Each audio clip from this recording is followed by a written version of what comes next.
नमस्कार मित्रांनो, मी स्वाती तोरसेकर एशा पृथ्वीमध्ये तुमचं स्वागत करते. काहीतरी गफलत आहे, काहीतरी गोम आहे.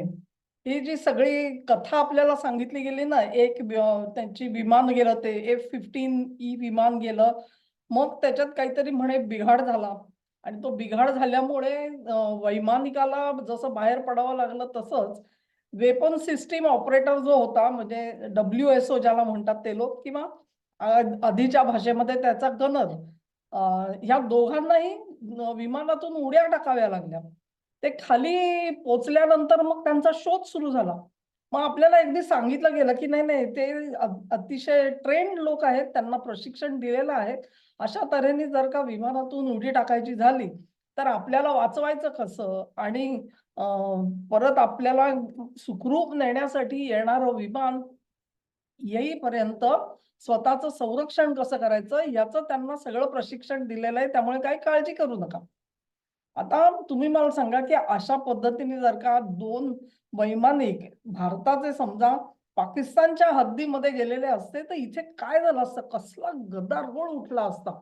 पण अमेरिकेमध्ये असा काहीच गदारोळ म्हणजे त्यांच्या सरकारी अधिकृत जे कोणी सूत्र होती त्यांच्याकडून काही विशेष म्हणजे अशी फ्लॅशिंग असं काहीच नाही. साधंच अगदी. काय त्यांना काही काळजी करू नका. ते तिथे त्यांनी इजेक्ट केलेलं आहे आणि त्यांना सोडवून आणू आम्ही वगैरे, वगैरे. मग ताबडतोबीने एक हे आला, की एक जो वैमानिक होता त्याला तर म्हणजे मला वाटतं विथिन 24 अवर्स त्याला परत आणला. दुसरा जो आहे त्याच्यासाठी मात्र वेळ लागला आणि मग त्याला सुद्धा सोडवून तर आणलं त्या लोकांनी. म्हणजे सांगितली आपल्याला कथा हीच सांगितलेली होती. पण त्याच्यासाठी 24 तास नाही आणखी काही तास होते. आता तुम्ही म्हणाल, की ह्या स्टोरीमध्ये तुम्हाला काय गफलत आहे? काय गोम आहे? असेल विमान पडलं असेल, बिघाड झाला असेल त्याच्यामध्ये, एवढी काय मोठी गोष्ट आहे. त्या दोघांनी उड्या मारल्या असतील, जीव वाचवले असतील स्वतःचे, त्यांना वापस ते घेऊन गेले. त्याच्यामध्ये तुम्हाला आनंद नाही का? वगैरे, वगैरे. आनंद तर जरूर आहे. अशा प्रकारे अत्यंत निर्दयी, क्रूर अशा शत्रूच्या तावडीमध्ये ही माणसं सापडली नाहीत, त्यांचे हालहाल झाले नाहीत. ही गोष्ट कुठल्याही सहृदय माणसाला चांगलीच वाटेल. प्रश्नच नाही. ही बातमी चांगलीच आहे. पण जी स्टोरी सांगितली जातीये त्याच्यात मात्र काहीतरी कुठेतरी गफलत आहे. आता कल्पना करा तुम्ही, की ह्यांना सोडवण्यासाठी बघा, ह्यांना सोडवण्यासाठी म्हणे विमानं गेली. म्हणजे खास करून तो दुसरा जो WSO गनर म्हणते ना मी तो. आणि गुढ इथून वाढत जातं बघा आता. कसं आहे, की ते जिथे त्यांनी इजेक्ट केलं म्हणजे उड्या टाकल्या विमानामधून असं म्हटलं जातं. तिथून सुटकेची विमानं जी आहेत, ती कुठेतरी 150 मैल पुढे, 150 मैल त्यांच्यापासून लांब उतरलेली होती. 150 मैल म्हणजे हा जो कोणी वैमानिक जो आहे तो उडी टाकून त्याने खाली हे केलं आणि मग त्याच्यापासून 150 किलोमीटरवर जाऊन त्याची सुटका कशी काय बरं झाली बाबा? बरं, सुटका झाली तर झाली समजा म्हणजे त्याच्यामध्ये सुद्धा त्याच्यासाठी 2 C-130 विमानं पाठवली गेली. C-130 ची मजा माहिती का तुम्हाला? एवढं अवाढव्य विमान असतं, की त्याच्यामध्ये असे 100-150 सैनिक सुद्धा बसू शकतील. एवढं मोठं विमान, ती सुद्धा 2 विमानं नेण्याची काय गरज आहे? समजा आपण गृहीत धरून चालू, की एक विमान बिघडेल अशी त्यांनी कल्पना केली. म्हणून त्यांनी आणखी एक C-130 सुद्धा नेलं होतं. ते पण आपण समजू शकतो. जसं की त्या ओसामा बिन लादेनसाठी 2 हेलिकॉप्टर नेले होते. एक समजा बिघडलं काही, काय झालं समजा तर खरोखर त्यांचं प्लॅनिंग तर बरोबर झालेलं होतं त्यावेळी सुद्धा. तर इथे ही 2 C-130 म्हणे विमानं पाठवली. त्याच्या आधी 2 ब्लॅक हॉक हेलिकॉप्टर्स पण तिकडे होते. लक्षात घ्या. आणि ते हेलिकॉप्टर इराण म्हणतं, की आम्ही ते टिपले. म्हणजे आमच्यामुळे ते पडली. आता ती पडली तर त्यांचे वैमानिक कुठे गेले? आणि त्यांची सुटका कोणी केली? बरं हे C-130 म्हणे तिकडे उतरली आणि ती काय तर म्हणे वाळूत रुतले आणि त्यामुळे त्यांचा आता काही उपयोग राहिला नाही. मग उपयोग राहिला नाही तर मग काय झालं? तर ती पेटवून दिली चक्क. ती सगळी जळून खाक झालेली तुम्हाला ते अनेक व्हिडिओ दिसले असतील. मग त्या व्हिडिओमध्ये 1-2 नाही, कमीत कमी तुम्ही जर का तो सगळा व्हिडिओ बघाल, 50-60 तरी माणसं आसपास त्या सगळ्या रेकेजच्या दिसतात तुम्हाला. म्हणजे हे सगळं काय गौड बंगाल आहे.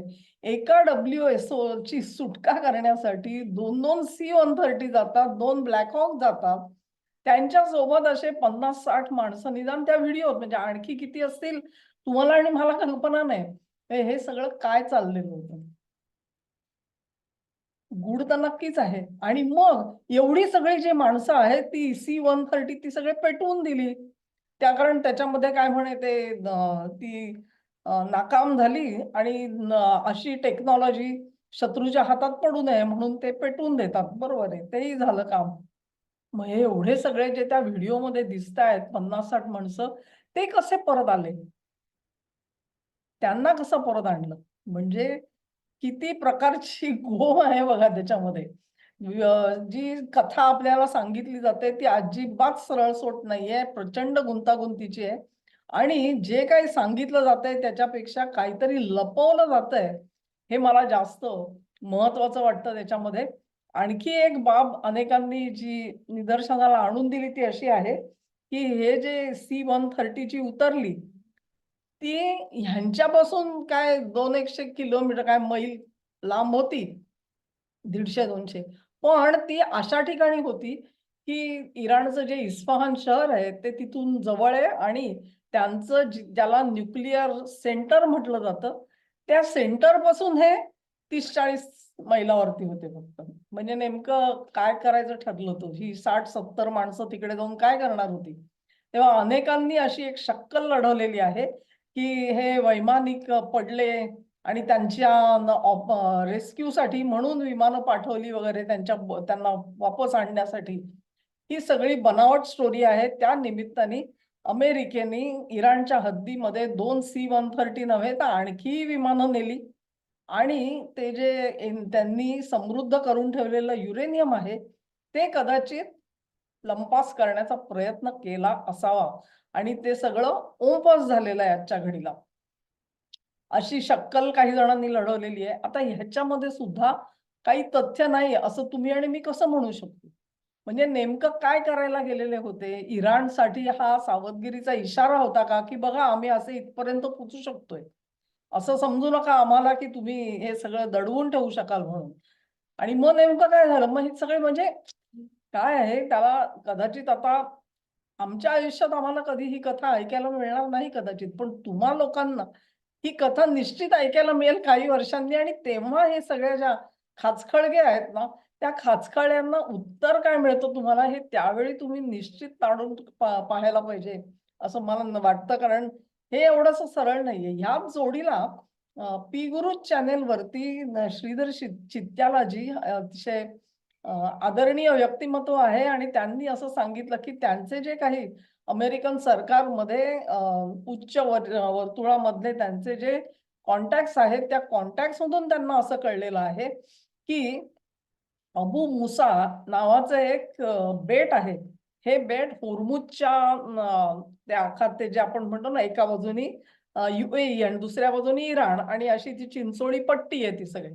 तर तिथे साधारण हे अबू मुसा बेट आहे. हे बेट हे 1971 च्या अगोदर इराणच्या ताब्यामध्ये नव्हतं. 71 पासून त्यांनी त्याचा ताबा घेतलाय. पण सध्याच्या घडीला अबू मुसा या बेटावरती हजारो अमेरिकन सैनिक हे ऑलरेडी जाऊन पोहोचलेले आहेत आणि त्यांनी त्या बेटाचा ताबा घेतलेला आहे. अशी बातमी श्रीधर चित्यालाजींनी पी गुरु चॅनेलवरती दिली. तेव्हा ह्या सगळ्याचा एकंदरीत अर्थ काय आहे हे काढायला आपल्याला एक मात्र बाब लक्षात म्हणजे मान्य केली पाहिजे, की इराणकडे एअर डिफेन्स सिस्टीम उरलेली नाहीये. नाही तसं असतं तर त्यांना C-130 जी विमानं गेली, त्यांनी अडवता आलं असं पाहिजे होतं. किंवा ते ब्लॅक हॉक सुद्धा त्यांनी पाडली म्हणतायत ती नेमकी काय झालेलं आहे? शंका मला जरूर येते. त्यानंतर इव्हन हे F-15 जे विमान आहे हे सगळं म्हणजे या सगळ्याची किंमत मिळून असं म्हणतात, की नुसतं जे काही इक्विपमेंट त्याचं विमानांचीच किंमत $30 कोटी आहे. आणखी त्याच्यात काय-काय होतं कल्पना नाही आपल्याला. तेव्हा एवढा सगळा पैसा हा एका विमानाच्या सुटकेसाठी कुठला देश पणाला लावेल, थोडं कठीण वाटतं. अमेरिकेसारखा देश हे कदाचित लावतील सुद्धा. पण अतिरंजित कथन ज्याला म्हणतात ना, ते प्रत्येक स्टेपला तुम्हाला या स्टोरीमध्ये दिसून येईल. आणि ह्या सगळी गोम तुमच्या निदर्शनाला आणण्यासाठी हा व्हिडिओ केला. तुम्हाला आवडला असेल अशी आशा करते. तुम्हाला आवडला असेल तर लाईक करा, शेअर करा आणि चॅनेलला सबस्क्राईब करा. तुमचं सहकार्य असंच चालू ठेवा. नमस्कार.